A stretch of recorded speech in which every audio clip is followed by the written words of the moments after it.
السلام عليكم ورحمة الله، عاملين ايه؟ يا رب تكون بخير ونقفل لكم ازاز بس العربية عشان ايه الصوت وكده يعني. عاملين ايه؟ آه انا مكسوف اطلب اللايك، ممكن اللايك يعني، بس مكسوف يعني. طيب انا امبارح ما اتفرجتش على الماتش وما كنتش ناوي اتفرج على الماتش، واقسم لكم انا قبل الماتش بحوالي ساعتين طلعت فيديو. الفيديو اللي شافه اتنين حبايبي قال لي انت متشائم قوي. قلت له لا، هو الوضع وضع الزمالك كلاسيكي قوي، يعني عارف انت ايه، احنا نعرف الزمالك ده من يعني ايه. احنا اتولدنا لقينا الزمالك وسبحان الله هو نفس الفريق. العجيبه ان على مر العصور والازمنه والزمان والمكان واعضاء مجلس الاداره، هي نفس الناس، هي بتيجي لعيبه، بتيجي هي مدربين بيجوا هم. جمهور الزمالك ما بيتغيرش، يعني حاجه غريبه جدا ان النادي ده بقى له 100 سنه. هو يعني بيمر بنفس ظروفه، هي يعني انا من زمان خالص اداره الزمالك مش عارف ايه، مدرب الزمالك جبان وخايف وعبيط ومش عارف يسيطر على ماتش كوره. لعيبته هبله ومتخلفه عقليا، ويعني ايه ما بتعرفش هتروح تقابل الاهلي دايما تحت ضغط. يا اخوانا انا بس عايز اقول حاجه. احنا قلنا امبارح في الفيديو ماتش الجونه بثلاث نقط وماتش الاهلي بثلاث نقط، يا متخلف عقليا يا مدرب الزمالك. يا عم روح غور في 60 داهيه. انت بتقول للراجل خد انذار، يعني انت بتقعد اهم لعيب عندك في مباراه ممكن تكسبها بسهوله. يعني انت بتقعد اهم لعيب عندك في مباراه انت ممكن تكسبها بسهوله عشان مباراه انت مش ضامنها. انت بتحشش ايه؟ نوع الحشيش اللي بتاخده ايه؟ يعني ده يكاد يكون نوع يعني برسيم، حضرتك بتتعاطى برسيم. لعيبه الزمالك يعني يعني ازاي كلنا، انا شخصيا عارف ومتاكد مليون في الميه قبل الماتش ان الماتش ده يخرج تعادل. يعني ازاي انا عارف المعلومه دي؟ وبعدين ايه، جيب بقى برازيليين، جيب اسبان، جيب ملوك الكوره، جيب رونالدو، هي مش هنتغير في حاجه. يعني هو فريق الاحلام زي فريق الزمالك درجه تانية. يعني الزمالك السنه اللي فاتت نتائجه كده. يعني اوعى تفتكر ان احنا مثلا طورنا الاداء فجبنا لا يا اخوانا.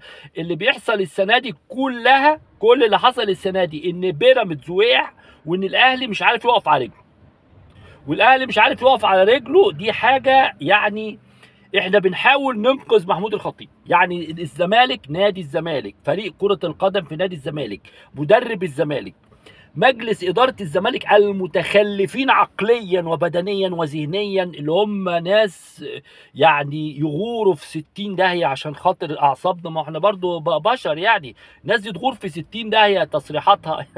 واحد بيطلع تصريح، واحد لذيذ كده راح طالع مطلع، يا عم اسكت يا عم، مش عارف تسكت يخرب بيتك، مش عارف تسكت، مش عارف تسكت. فمجلس اداره الزمالك ولاعيبه الزمالك ما فيش غير جمهور الزمالك تقريبا اللي بيفهم في منظومه الزمالك الكرويه كلها. فيطلع يعني ينقذوا محمود الخطيب، ينقذوا محمود الخطيب اللي لولا الزمالك في مباراه وادي دجله ومباراه الامس، والله العظيم محمود الخطيب يعني بينهار. بس احنا الحمد لله بنقدر ننقذ محمود الخطيب. ما اعرفش ليه يعني محمود الخطيب تحديدا بيكرهكم وبيكره اللي خلفوكوا وبيكره ايامكم السوداء وبيعمل مؤامرات عشان يوقعكم. انتوا ليه بتحاولوا تنقذوا محمود الخطيب؟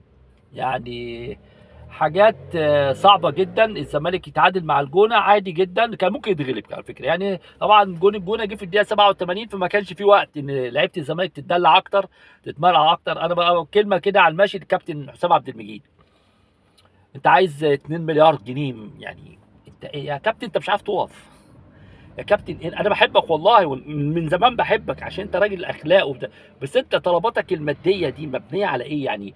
يعني انت ازاي سبت الراجل بتاعك كده وبعدين رجعت كده ازاي؟ يعني انت رحت غلط ورجعت غلط. يعني انا طيب هنعمل ايه في ماتش الاهلي؟ والله ما انا عارف، والله ما انا عارف، بس الناس دي بتكره نفسها. انا يعني اول ما خد ان مدرب كوره، اول مره في حياتي، يعني اول مره في حياتي اشوف مدرب كوره يستدعي اللعيب بتاعه يقول له خد انذار. عشان ما تلعبش الماتش الجاي. وكأن الماتش الجاي ده مثلا كان يعني الماتش الجاي اللي هو ماتش الجونه ده كان ماتش ودي مثلا، فاحنا مش محتاجين الفينا فيه اللي هو اهم لاعب في الزمالك النهارده. فبقول لك يعني ايه، احنا نضحي بماتش الجونه عشان نكسب ماتش الاهلي. فكانوا بيقولوا كده زمان، كان في مثل يقول لك ايه، كان في دوله عندها دبابتين، واحده باظت باعوا التانية عشان يصلحوها وما اتصلحتش. فاحنا عندنا دبابتين، واحده باظت وبعنا واحده عشان نصلحها وما اتصلحتش. انا يعني مش مستغرب ده يا اخوانا. بصوا انا عندي الحمد لله سن كبير، يعني راجل كبير في السن. ده الزمالك اللي انا عارفه من 50 سنة، هو هتلاعب مين؟ مصنع 36، بني عبيد، بنلاعب بني عبيد، بنتغلب من بني عبيد. يعني احنا بص بصراحة يعني ما بنخيبش التوقعات، التوقعات العبيطة كلها بنجيبها. يعني يعني بجد بني عبيد يعني بني عبيد كسبنا. لما نتعادل مع الجونه الدنيا سهله ان شاء الله. لعيبه الزمالك منكم لله، يعني والله العظيم ما تستاهلوا حاجه. وانا لو من جمهور الزمالك ماتش الاهلي ده انا ما اروحوش حتى لو هنكسب. حتى لو اصل ليه يعني انت بقى ايه، بنكسب مثلا الاهلي وبنتعادل مع الجونه، ما يا عملت ايه ما تخلص يا عم. يعني جات لك فرصه انك تتقدم على الاهلي، رحت مغلوب من وادي دجله. جات لك فرصه تقدم على الاهلي كان وبيراميدز، فرحت متعادل مع المقاولين. طب وانت دي مش فرقه بطوله يا اخوانا، ده مش فريق يكسب بطوله. ده فريق بالكتير يقعد يحنكش كده عشان ياخد المركز الثالث ولا الرابع. في النهايه ما بعدناش كتير عن السنه اللي فاتت. اللي حصل السنه دي بس بالظبط ان النادي الاهلي يعني بيدور على البترول تحت، واحنا بنساعده بكل ما نملك عشان ننقذه من الورطه السوداء اللي هو فيها. فمبروك يا كابتن محمود الخطيب، مبروك وجود لاعبين بالشكل ده، مبروك وجود مدرب كوره بيساعدك بيطمنك، مدرب كوره ماشي على سطر وبيسيب سطرين. مبروك وجود مجلس اداره قوي في الزمالك بيساعدك بكل ما يملك. متخلفين عقليا، كلهم متخلفين عقليا، كلهم تحس ان هم عندهم تخلف عقلي الزامي يعني مش. يلا.